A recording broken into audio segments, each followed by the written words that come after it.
Hi,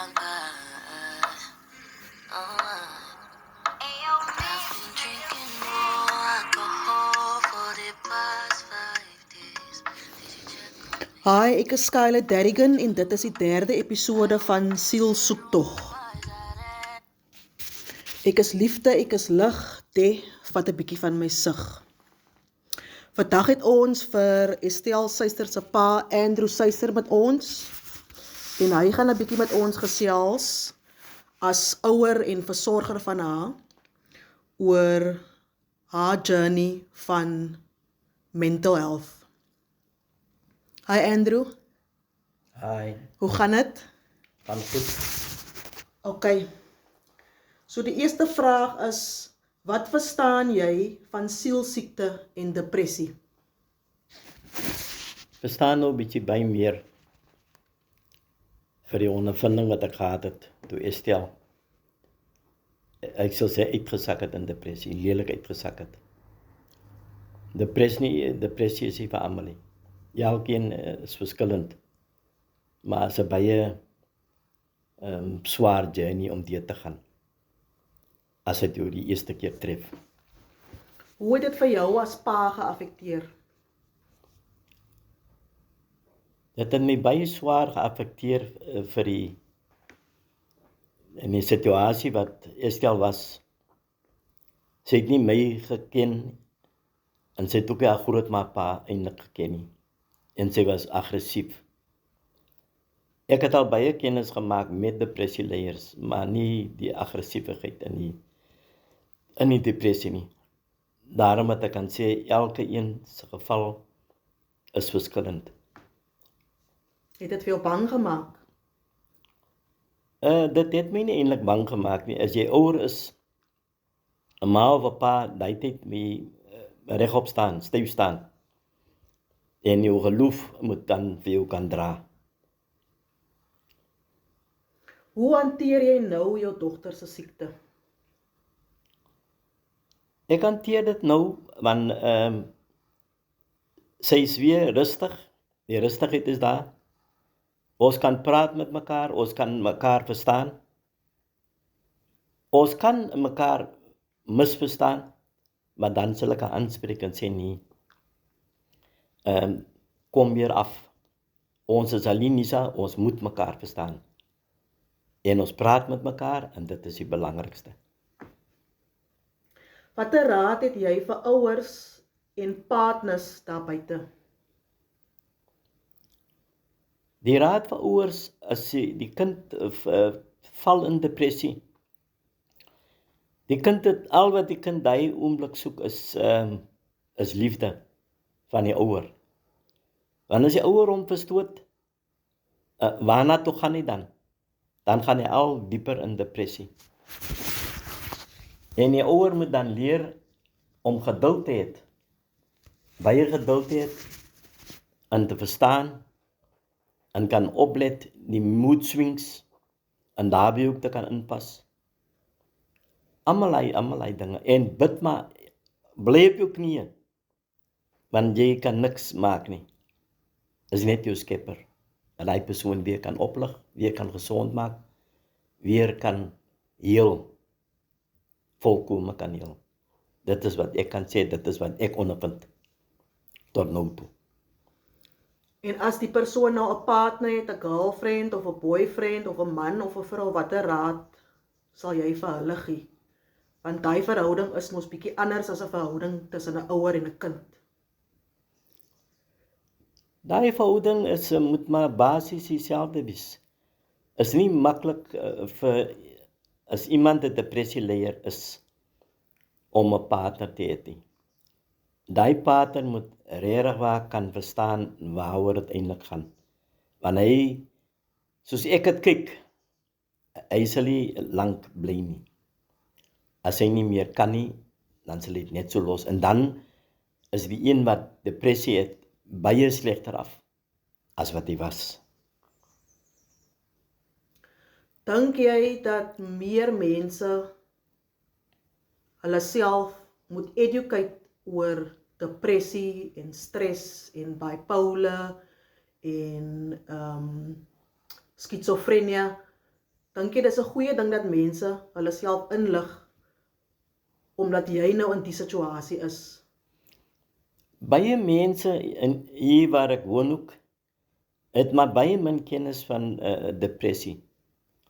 Volgens hulle is die persoon mal. En dit is 'n woord wat my ouer vrou gehaat het, die woord mal. En hulle sal jou aanspreek ook, as hulle jou wil sleg aanspreek, sal jou sê jy is mal. En dit sal dan die depressieleier nog meer agtertoe vat. Ons wat kennis het, of kennis gemaak het met depressie, ons moet maar ander wat ook dieselfde situasies het, moet inpraat en self die depressie leer. En kyk of ons iets kan doen om hulle situasie 'n bietjie te verbeter. Hoe belangrik dink jy is medikasie? In Estelle se geval het ek gesien die medikasie is belangrik, maar daar word ook maar baie getoets om te kyk watter medikasie is die regte ene. En dan het die medikasie side effects ook op die liggaam self. Jy kan baie fris raak en baie ander omstandighede, maar wat die medikasie doen, hy hou die persoon se hy hou hom onder beheer, dat hy kan meer weer nugter dink en nugter optree. Wat moes jy alles vir haar doen wat sy nie meer kon doen nie na sy uit die hospitaal het gekom het, heel aan die begin? Heel aan die begin kan sy nie, sy het bestuurslisensie, sy kan nie bestuur nie. Sy was maar baie moeg en altyd moeg. En dan as jy nie baie kennis het nie, sal jy dink die persoon is lui om iets te doen. Maar soos die tyd aangaan, en soos ek sê, geduld moet jy hê, baie oor en oor en oor en oor. Sal jy sien die verbetering kom stadig. En dan is die persoon weer daar, dat die persoon homself weer kan help, kan bestuur en kan sien, daar is baie dinge wat sy of hy vir homself kan doen. Een van die baie opofferinge wat jy gemaak het, is jy het altyd vir haar of kliniek toe geneem, of hospitaal toe geneem. En dit het soms tussen 2 en 3 ure geduur. Waar kom jou geduld vandaan? As 'n ouer, enige ouer, 'n ma of 'n pa, ek dink dit is een van die seëninge wat jy ontvang het. Want wie moet dan die geduld hê vir jou kind? Is mos nie ander mense se kind nie, is mos jou kind.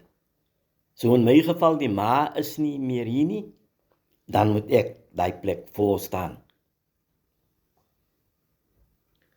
Dis nou omtrent 'n jaar nadat sy nou uit Stikland uitgekom het. Waar dink jy is sy nou? Sy is op 'n baie bitter plek as wat sy was. Daar kan miskien baie veranderings nog kom, vir werksomstandighede, maar sy is op 'n baie bitter plek.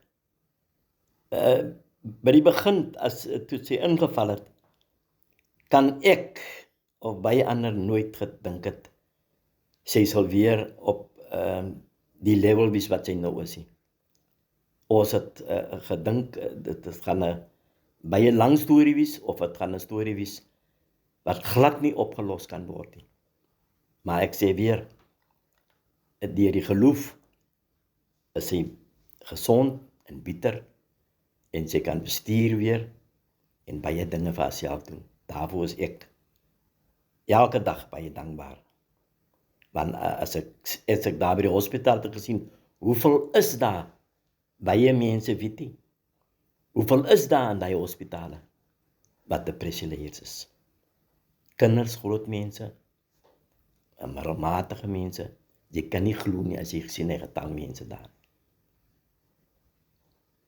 Is daar enigiets anders wat jy graag met ons wil deel of 'n gedagte wat jy vir ons mee wil los vir die mense daar buite wat miskien nog nie by die dokter uitgekom het nie, maar hulle besef hulle het dalk 'n probleem?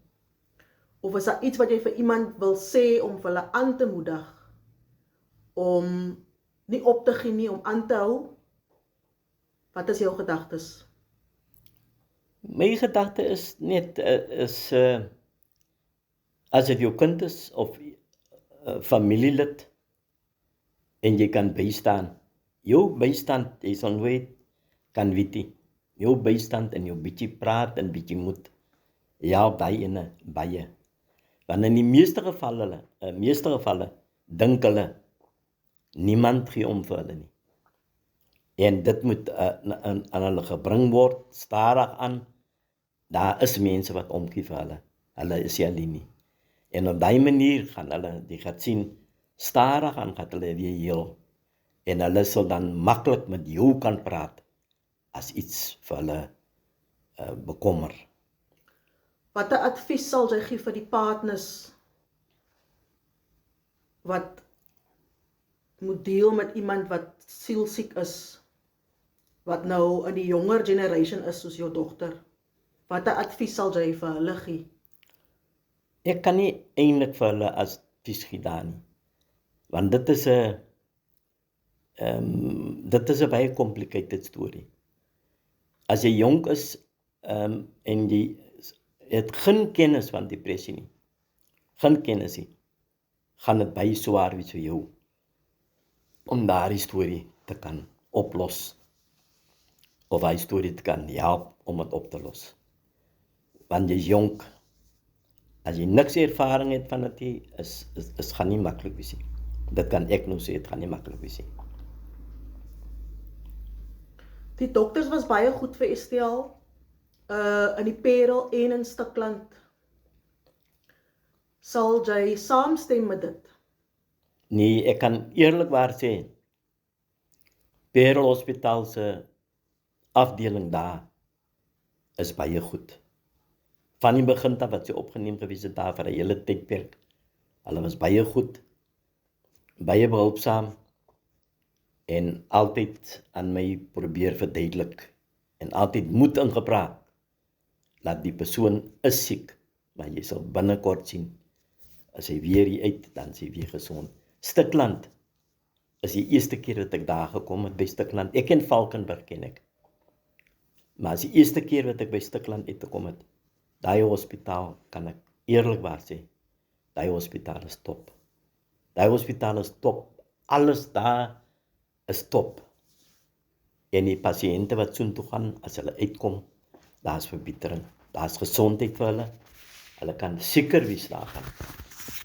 As hulle net die medikasie en luister wat die hospitaal vir hulle voorgeskryf het, gaan hulle gesond raak en hulle gaan beter kom en hulle gaan weer, as hulle gewerk het, gaan hulle weer in 'n werk stap. Wat is jou wense vorentoe vir Estelle se toekoms as jou dogter? En as iemand wat jou naam vorentoe moet dra in die gesin? My wens vir haar is net goeie gesondheid vir haar, en dat sy weer 'n werk sal kan bekom. Sy het goeie kwalifikasies vir werk. En laat sy moet op haar knieë bly. As sy daarin verswak het, laat sy weer opstaan en onthou, is deur God se genade, laat sy weer gesond is en laat sy weer in die gang is. Dit moet sy nooit vergeet nie. Jy kan dit nie vergeet nie. Ek myself, vir waar ek vandag is, gesondheidwys, ek is nie meer jonk nie, maar ek het nog goeie gesondheid. Dit is die belangrikste, vir elke een wat siek is. Daai kan ek nou sê, regtig waar, is die waarheid. Is daar enige mense vir wie jy wil bedank? Of noem, wat nou tydens Estelle se stryd saam met jou was in die ding in? Daar is my susters, 3 susters, en dan my skoonsister, en hulle 2 dogters. En dan sa 2 vriendinne, Eileen en Etna. 4 eintlik. En Debbie en Estelle. Hulle was maar altyd daar. Hulle het maar altyd navraag gedoen. Hulle het maar altyd moed ingepraat. My susters en my skoonsister het maar altyd saam met my gegaan vir die besoeke. Dit is mense wat regtig waar tot nou toe sal hulle maar altyd navraag doen om te hoor hoe dit gaan. En jou seun? My seun, hy ook. My seun het by die begin, as hy nie daar was nie, sal sy nie in die hospitaal uitgekom het nie. Want die manier hoe sy was, daai aand, 'n kring sal haar nie kan gevat het nie. Want sy was buitekant haarself en aggressief. Maar hy en my oorlede broer se dogter, sy is baie lief vir daai dogter. Daai dogter het net daar gepraat. Toe het sy kalm geword en in die kar geklim en haar vat klaar by die hospitaal. Dis wat gebeur het. En daarom het ek sê, die patjie, elkeen wat depressie leier is, al wat hy nodig het, is omgee en liefde van ander mense. As hy nie dit het nie, dan sal hy nooit kan regtig waar gesondheid hê. En as almal hom verstoot, dan sal hy nie kan gesond raak nie. Baie dankie, Andrew. Dit was lekker om saam met jou te gesels. Sterkte vir jou en jou gesin en jou dogter. En laat dit goed gaan. Dankie.